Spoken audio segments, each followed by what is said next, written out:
in the game, cause see the boxing voice.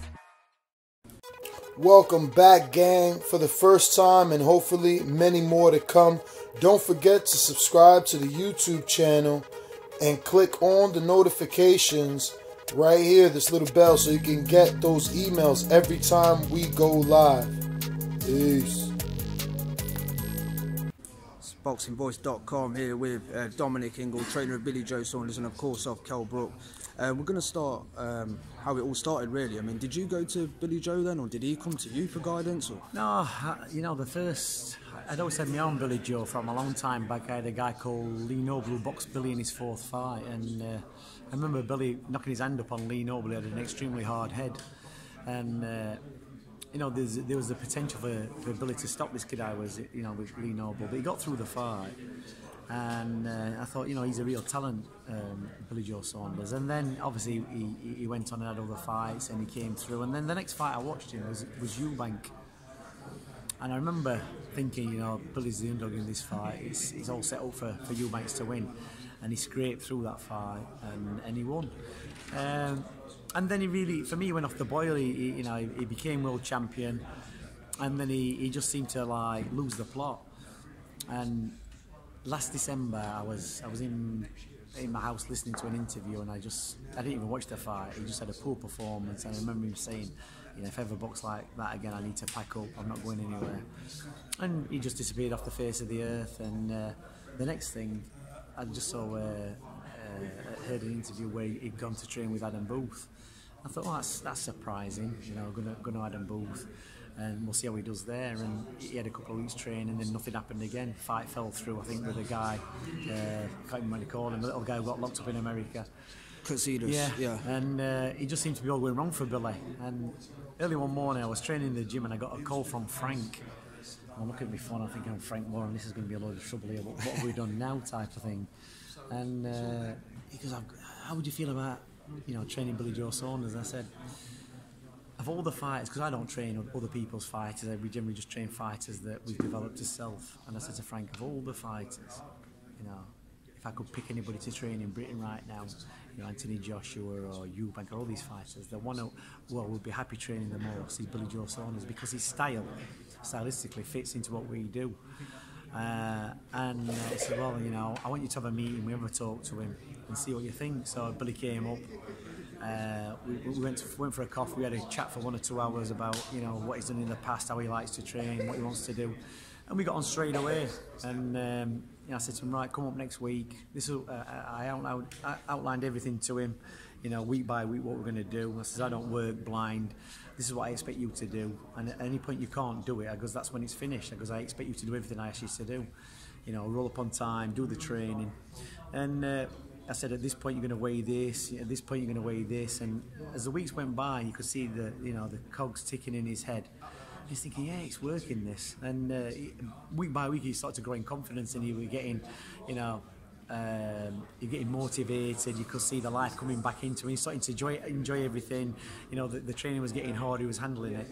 And I just said to him, look, this Monroe fight, it's a banana skin fight, because if you don't turn up 100%, he's the type of kid who can nick the fight. I says, you know, do everything right, and we're basically training to get fit and make weight, because this is not probably going to be your best fight. Yeah. It's a fight you've got to win. I says, the best fight is going to be your fight after. I says, when you've been, you know, a couple of months into it, 1 week off and then straight back in. And obviously the fight on Saturday night was that fight. Yeah. You know, the difference from the Monroe fight to that one was massive. Then, you know, we had a great camp. We went out 3 weeks before into Canada, explained Bill again what we're going to do, why we were going to do it. And, you know, kids don't like to be away from home for too long. I said, but you're going to need it for this one, because the time difference and the jet lag is going to play a massive part. And the first week we were there, he was all over the place. You know, sparring wasn't good. You know, he felt tired. And he goes, I feel like I've not been training. He goes, it'll come right eventually. You know, it's about peaking on the night, and obviously he peaked on the night. So it's been a great story. And it's great to see him so enthusiastic about, you know, being a boxer again and being a world champion. Yeah. Do you feel like with him already being sort of a well all-round fighter, like you said, is it a case of somebody needs to go and motivate him, similar to like Tyson Fury? And I don't think it's a case of somebody needs to motivate him. He needed to motivate himself, and obviously sometimes you get that from the environment that they're in. You know, he's a good fighter. He's always had that. But you know, James Gill was a good fighter. But you know, he obviously got beat at the weekend. I remember watching James at the same time, going out to the English Institute of Sport and watching him spar and thinking he's a real talent.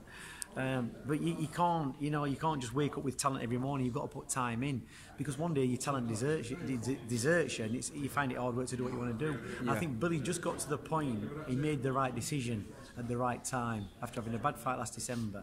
You know, he could have either just packed up, or he had to make a massive change. You can't make a bit of a change, and this is, you know, the situation where we were Tyson Fury. Tyson Fury's had 2 years out. They pinched all his belts. Joshua's the champion. You know, he's got to make some big choices in the next couple of weeks and months. You know, his promoter, his trainers, whatever he's going to do, because he hasn't got the time to get it wrong again. Billy's behind you, by the way. Well, Billy's always behind me, but he'd probably put his rabbit ears up and pulling faces. But that's the thing you have to expect. Never leave your phone lying around for too long either, because it'll be into your phone as well. But yeah, you know, Billy motivated himself. You've got to be able to accept what somebody's telling you, 100% faith. And the thing with Billy is that, like, he never questions anything we did. There were times when the training was getting hard, and you could see him thinking, you know, is this what I want? But he pulled through. You know, on the training camp in Canada, there were a few little niggles with his shoulder and his hand and various things. But I said, listen, you'll get through it. You know, it'll all come right on the night. Trust me. I said, if you're not right on the night, I said, you won't be fighting. So we'll see how it goes. And he came through, and like I said, the performance speaks for itself. Do you feel like your gym is notoriously known for decades now with switch hitting, southpaw, orthodox? I mean, did he take to that like to duck to water? Was it a few weeks to you know? I think you've got the lines across your gym, haven't you? Where we've got circles and lines, but the thing is, Billy can switch anyway. You know, he's a southpaw, but even without me telling him, he can switch. But you've got to be, you know, you've got to be comfortable doing it. He switched in the Monroe fight and he got clipped with a shot and he switched back. But with the new fight, he was switching all the time and just offsetting him, stopping from coming in. The times he, you know, when Billy did go to orthodox for a period of time in that fight, only very short, you could almost see Lemieux looking puzzled. And Billy might have just flicked a jab and then switched again, but it was just enough to make Lemieux think, he can do it all, this kid. So, you know, we train all our fighters to fight both ways. You know, when we're doing pad work, we do a lot of switching and everything else, this spar. But it's how they feel comfortable in the ring, how they fight. We don't say, right, you've got to stand southpaw, you've got to switch. If they find a moment in that fight where they want to do it, then they do it, and it either works or it doesn't. Kell Brook can do it, Galahad does it, you know, effectively. Junior Witter was one of the best.